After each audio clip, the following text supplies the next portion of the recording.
కరూర్ తొక్కిస్లాట ఘటన కేసులో స్టాలిన్ సర్కార్కు సుప్రీంకోర్టులో ఎదురు దెబ్బ తగిలింది.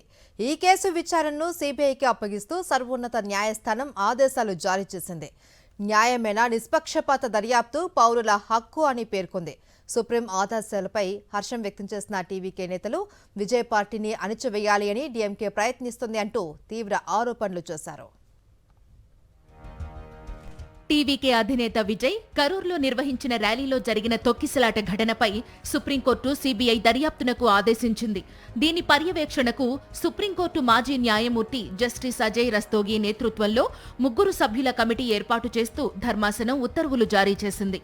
ఈ దుర్ఘటన తీవ్రమైన పరిణామాలు, పౌరుల ప్రాథమిక హక్కులపై దాని ప్రభావాన్ని పరిగణనలోకి తీసుకుని ఈ తీర్పును ఇచ్చినట్లు జస్టిస్ జె మహేశ్వరి వ్యాఖ్యానించారు. అన్ని పార్టీల ఆందోళనలను తొలగించడానికి సమగ్ర దర్యాప్తు అవసరం ఉందని అభిప్రాయపడినట్టు ధర్మాసనం తెలిపింది. సెప్టెంబర్ 27న కరూర్లో జరిగిన తొక్కిసలాటలో 41 మంది మృతి చెందగా అనేక మంది గాయపడ్డారు. ఈ ఘటన వెనుక కుట్రకోణం ఉందని ఆరోపించిన టీవీకే సీబీఐ విచారణకు ఆదేశించాలని మద్రాస్ హైకోర్టును కోరింది. అందుకు నిరాకరించిన ఉన్నత న్యాయస్థానం సిట్ దర్యాప్తునకు ఆదేశాలిచ్చింది.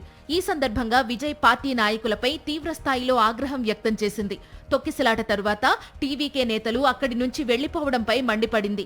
మద్రాస్ హైకోర్టు ఆదేశాలను విజయ్ పార్టీతో పాటు బీజేపీ సుప్రీంకోర్టులో సవాల్ చేశాయి. తాజాగా ఈ పిటిషన్లను విచారించిన సర్వోన్నత న్యాయస్థానం విచారణను సీబీఐకి బదిలీ చేసింది. న్యాయమైన నిష్పక్షపాత దర్యాప్తు పౌరుల హక్కు అని స్పష్టం చేసింది. సుప్రీంకోర్టు ఆదేశాల నేపథ్యంలో డీఎంకే సర్కార్పై టీవీకే తీవ్ర ఆరోపణలు చేసింది. టీవీకేను అణిచివేయడానికి డీఎంకే ప్రయత్నాలు చేసిందన్నారు టీవీకే జనరల్ సెక్రటరీ ఆధవ్ అర్జున. కరూర్ తొక్కిసలాట ఘటన వెనుక దాగున్న కుట్ర సీబీఐ విచారణలో బయటకు వస్తుందని ఆశాభావం వ్యక్తం చేశారు. We need non-bias, who more honest, transparency, inquiry.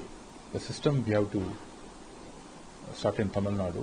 Because last 15 days, the DMK government controlled all the media, particularly the Pudhiya Thalamari channel also blacked out. Overall, deliver the truth. The government arrested for district party members, for social media people, everyone. So they declared almost look like emergency and against Tamil verticalism. Finally, right now, the inquiry, very safe-handed, honorable Supreme Court, former Supreme Court judge, whatever the truth, we will submit the judge. Definitely, the truth will come out. తొక్కిసలాట ఘటనపై CBI విచారణపై స్పందించిన DMK నేత TKS Elangovan supreme court ఆదేశాలను పాటిస్తామన్నారు. 3 retired న్యాయమూర్తుల పర్యవేక్షణలో దర్యాప్తు జరగడం ఇదే తొలిసారని, ఏం జరుగుతుందో చూడాలని వ్యాఖ్యానించారు. సెప్టెంబర్ 27న టీవీకే ర్యాలీలో భారీ తొక్కిసలాట జరిగి 41 మంది చనిపోగా 80 మందికి పైగా గాయపడ్డారు. ఘటన జరిగిన వెంటనే కరూర్ నుంచి చెన్నై వెళ్లిపోయారు ఆ పార్టీ అధినేత విజయ్. ఇటీవలే బాధిత కుటుంబ సభ్యులతో వీడియో కాల్ ద్వారా మాట్లాడారు. ఈ నెల 17న స్వయంగా వెళ్లి కలిసేందుకు ప్రభుత్వ అనుమతితో ఏర్పాట్లు చేస్తున్నారు.